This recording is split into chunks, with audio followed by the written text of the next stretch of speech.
Picture a negotiation where everyone is competent, prepared, and motivated, but no one shares a native language.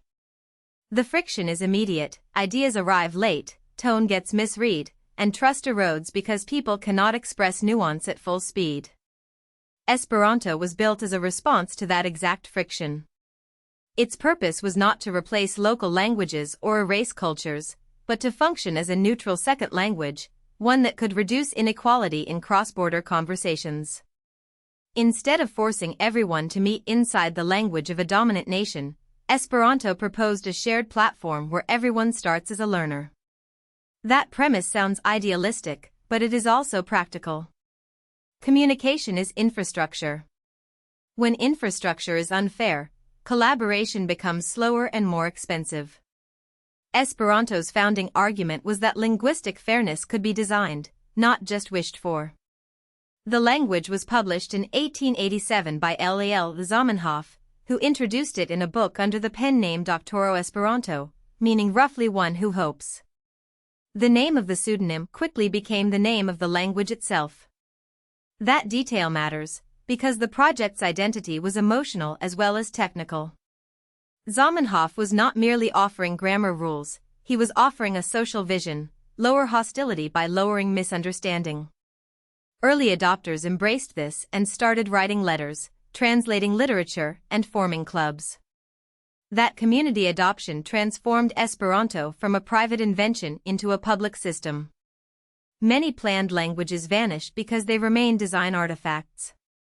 Esperanto survived because people used it for real life, friendship, travel, publishing, meetings, and eventually family communication. A language begins in rules, but it endures in relationships. Structurally, Esperanto sits between two design extremes. Some constructed languages are highly naturalistic, closely copying existing languages and therefore inheriting many irregularities. Others are fully a priori, inventing forms from scratch and aiming for pure logic, but often feeling alien to learners. Esperanto takes a middle path. It borrows heavily from known language material, especially Indo-European sources, so many words feel partly familiar to learners from certain backgrounds. But it combines that familiarity with strong rule regularity, trying to remove unnecessary complexity.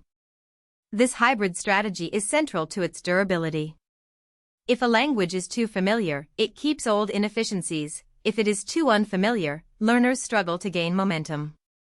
Esperanto's design tries to optimize learnability: familiar enough to enter quickly, regular enough to keep progressing without constant exception management. A major reason learners report rapid progress is Esperanto's derivational architecture.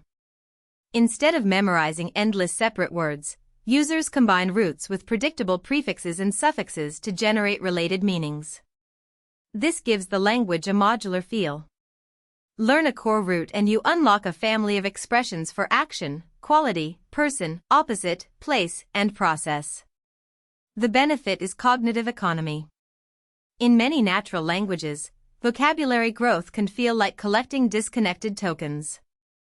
In Esperanto, lexical growth often feels like expanding a system you already understand. That does not make expression shallow. It often enables precision with fewer memorized forms. For beginners, this creates early confidence, which is critical for retention. For advanced speakers, it supports creativity and compact communication. The design is not just elegant on paper, it directly shapes user experience in day-to-day speaking and writing. Grammar regularity is the second pillar.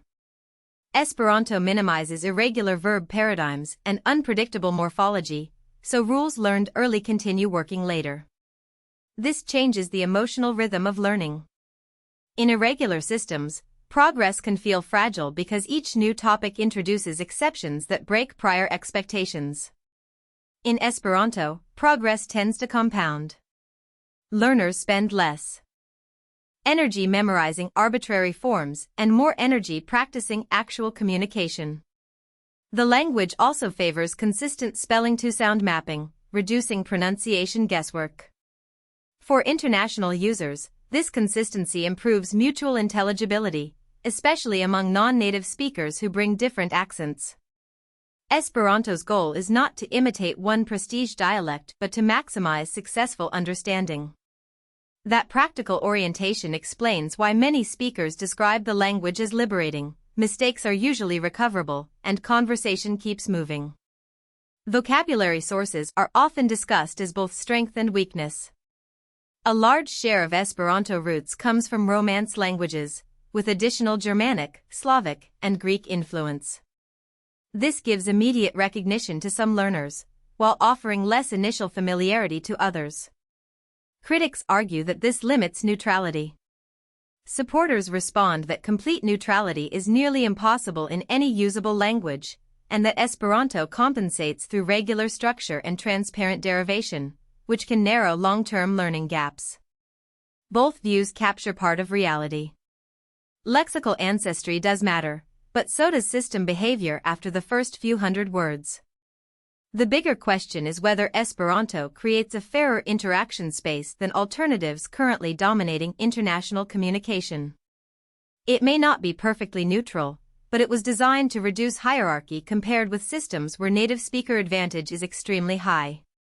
How many people speak Esperanto is hard to measure precisely, because there is no nation-state census for a transnational language community.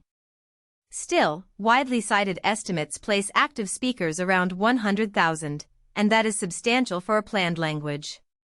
Even more significant is the presence of native speakers, often estimated around 2,000, usually in multilingual households where Esperanto functions as a bridge between parents from different language backgrounds. Native speakers are not required for legitimacy, but they are evidence of social depth. They show Esperanto is used for ordinary life, not only symbolic events. The community term Esperantujo, often translated as Esperantoland, reflects this distributed social reality, no territory, but a real network of people, institutions, media, and traditions spread across continents. Historically, Esperanto's rise is tied to usability and timing. In the late 19th and early 20th centuries, it overtook Volapük, another auxiliary language project that initially gained traction but proved harder for many users. As learners sought a more accessible system, many shifted to Esperanto. This was a classic network effect transition. Once enough people switched, resources followed, better teaching materials, more correspondence partners, more translations, more events, and stronger social reinforcement. The lesson is broader than language history. Adoption is rarely decided only by technical superiority. It depends on whether people can reach practical payoff quickly and whether a growing community can sustain the tool. Esperanto succeeded where others faded because it combined decent design with an expanding user ecosystem at the right historical moment. In the modern era, the internet became Esperanto's most important amplifier. Digital platforms reduced the old dependence on local clubs and annual congresses. A curious beginner can now discover background material on Wikipedia, use translation support, follow structured courses on major learning apps, and then jump into chat groups or voice communities within days. This lowers dropout risk during the fragile early phase of learning. Online spaces also diversify usage. People write essays, play games, produce podcasts, and form friendships that keep the language active outside formal study. That continuous low-friction contact is essential for minority language vitality. Esperanto did not become mainstream through digital channels, but it did become easier to access, practice, and maintain, which helps explain why it remains visible and resilient in the 21st century. So why is Esperanto not the global default second language? The short answer is power. Language spread is driven less by grammatical efficiency than by economics, institutions, media industries, migration patterns, and education policy. English expanded globally through those channels, creating self-reinforcing incentives. People learn what gives immediate opportunity, and systems built around one language become hard to rewire. Esperanto also faces coordination barriers. Its value increases when many people learn it, but many people wait until value is already obvious. Add cultural concerns about Eurocentric roots, and mass adoption becomes even harder. None of this means Esperanto failed, it means its original mission collided with entrenched geopolitical structures. It remains a functioning alternative model, but scaling an alternative requires more than a better design. It requires aligned institutions, incentives, and political will. Reform debates reveal another challenge of planned languages. Over time, proposals known as Esperantitos suggested modifications to improve neutrality, phonology, or grammar details. Reform can be healthy, but too much structural change can fragment a speech community into incompatible camps. Esperanto largely preserved a stable core while allowing cultural evolution in style, usage, and content. That balance appears to have protected continuity. Learners could invest effort with confidence that the language would still be usable years later. Social governance, in this sense, mattered as much as linguistic design. A language is a coordination system. Stability supports coordination, total redesign can destroy it. Esperanto's endurance suggests that long-term viability depends on managing change carefully rather than chasing constant optimization. The most realistic conclusion is that Esperanto is neither a world language triumph nor a historical curiosity. It is a durable niche with global reach, living communities, native speakers, and active online ecosystems. More importantly, it remains a powerful proof of concept. It shows that language complexity is not fixed by nature, it can be engineered downward. It shows that communication fairness can be treated as a design objective. And it keeps alive a provocative question for a connected world: should international exchange always favor those born into dominant languages, or can shared systems reduce that inherited advantage? Esperanto does not solve global inequality by itself, but it offers a working experiment in linguistic cooperation.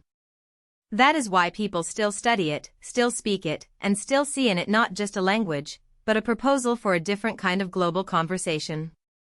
If you found this helpful, please like this video and subscribe for more explainers.